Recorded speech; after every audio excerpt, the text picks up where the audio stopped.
Welcome to Ecclesia Principles, a biblical strategy for believers to engage in God's design for government with Ray Eppard.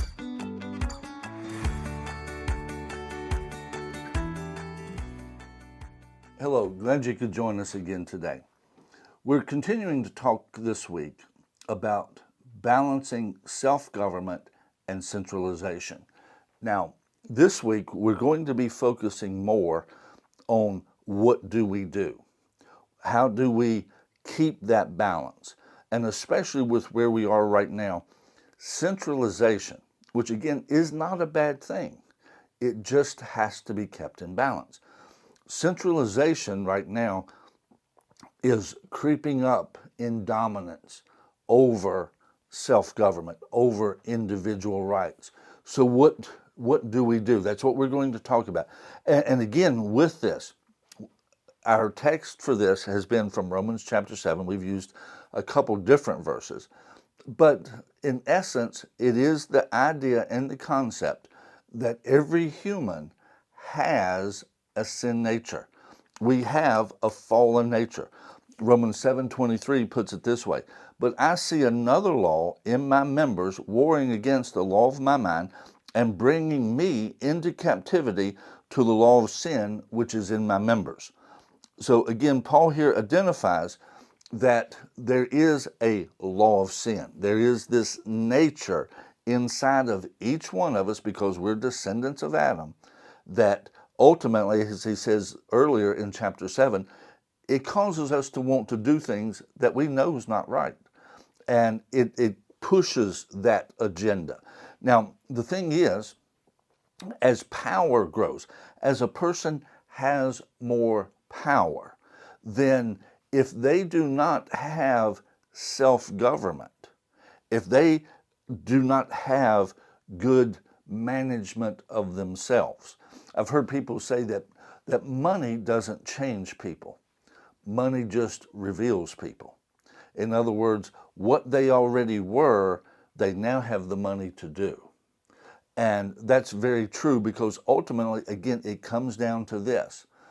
If you have self-government, if you have control of yourself and you get additional money, power, whatever, then you're able to manage that with your self-government and do well with it. I know a number of people that they have wealth, they have power, and they have self-government.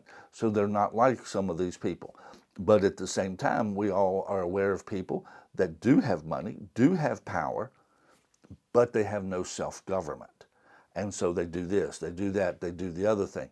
And until they get to a place where they have self-government, their lives are going to be what most of us would consider erratic. They're just following their whims and their wishes because they have the money to do it, they have the influence to do it, and so that's what they're going to do.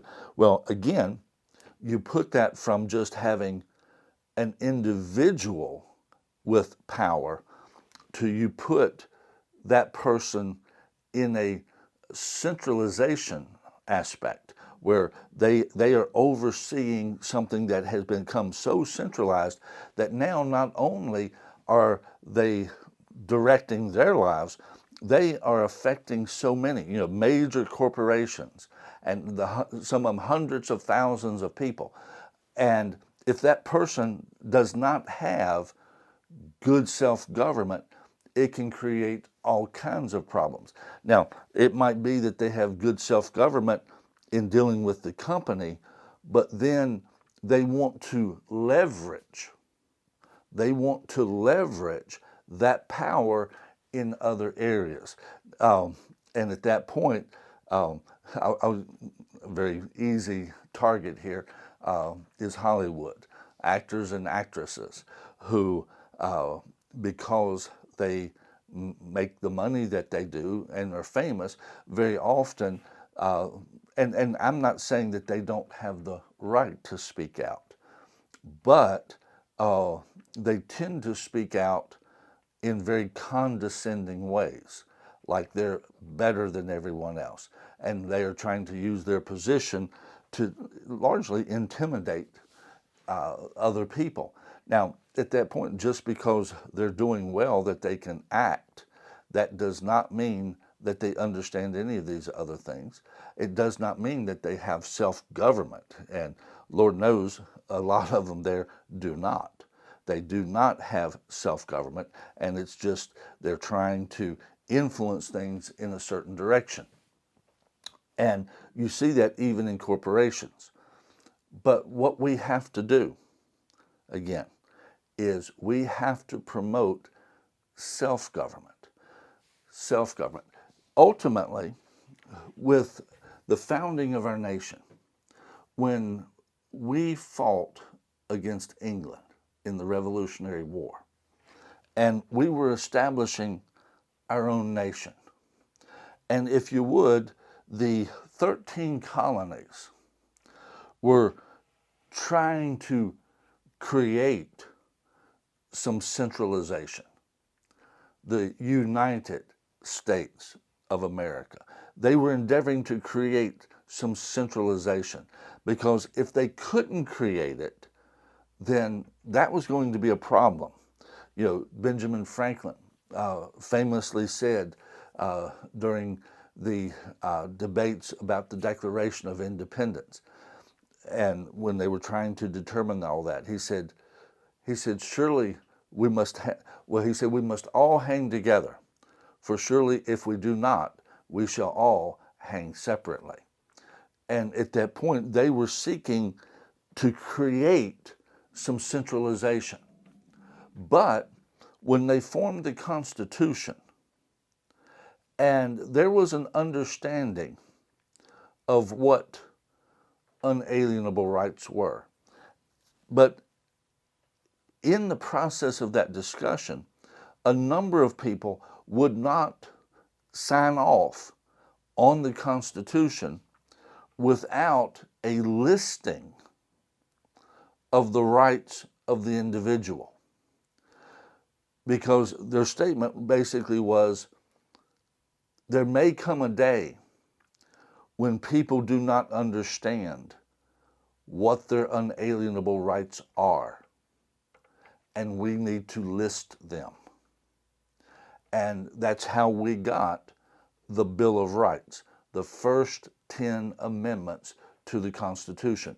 It was a listing, in addition to what is in the Declaration of Independence, it's a listing of the unalienable rights that the centralized government does not have the right to violate. And so, again, the Founding Fathers, in desiring to create some centralization for the security of the nation, understood that it had to be balanced with self-government, the rights of the people. And at that point, there are so many today. We have to defend the Bill of Rights. We have to stand for the Bill of Rights, because so much that is happening with centralization right now is, well, you know, this needs to change. Well, you know, that was fine when the country was founded, but now we're in a different place. Now, all of that is, again, promoting centralization over the self-government, over the rights of the people. And those have to be balanced. It has to be balanced.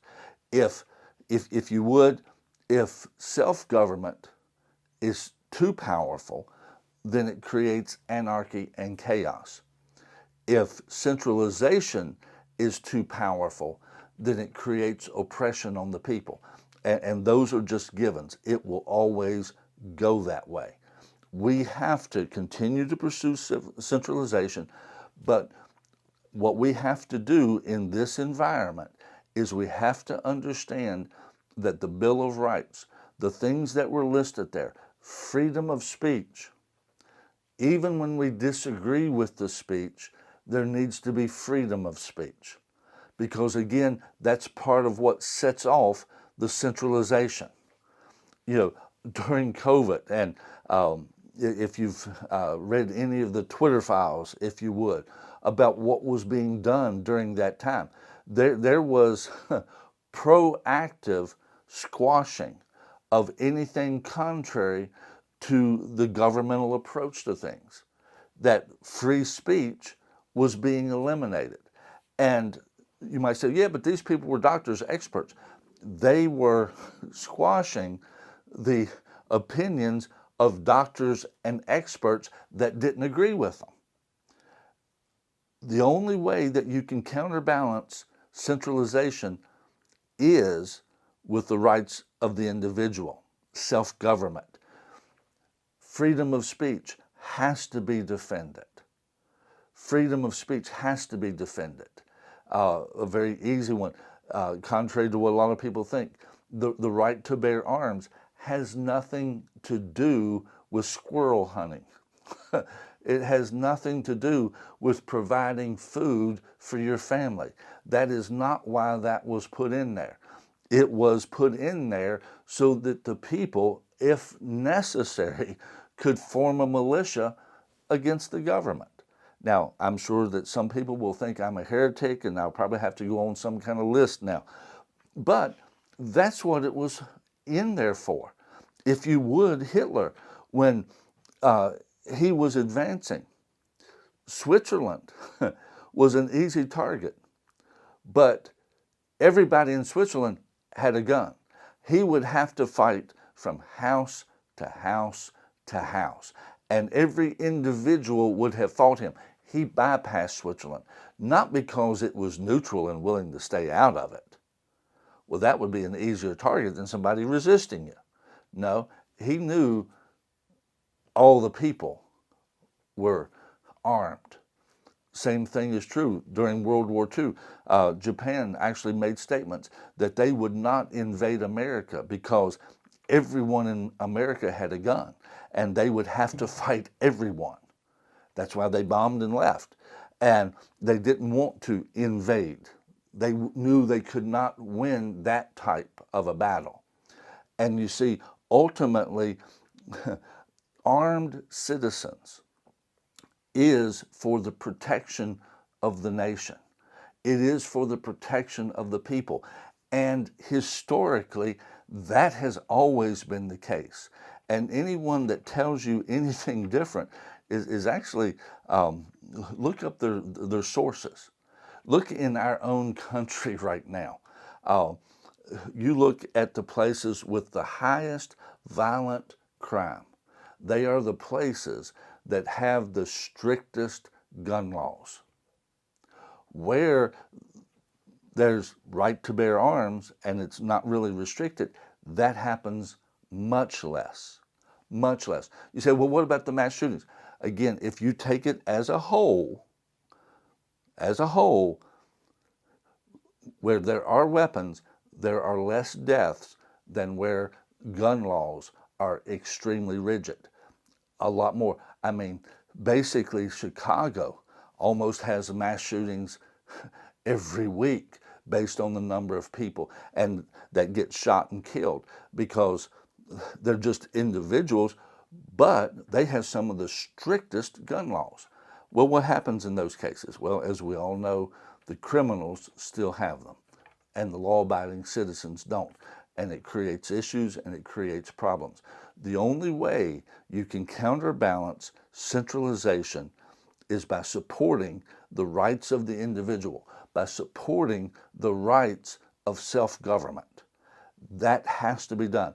We have to be standing for the Bill of Rights and opposing anything that would remove any of the Bill of Rights from our lives. God bless you. Talk to you tomorrow.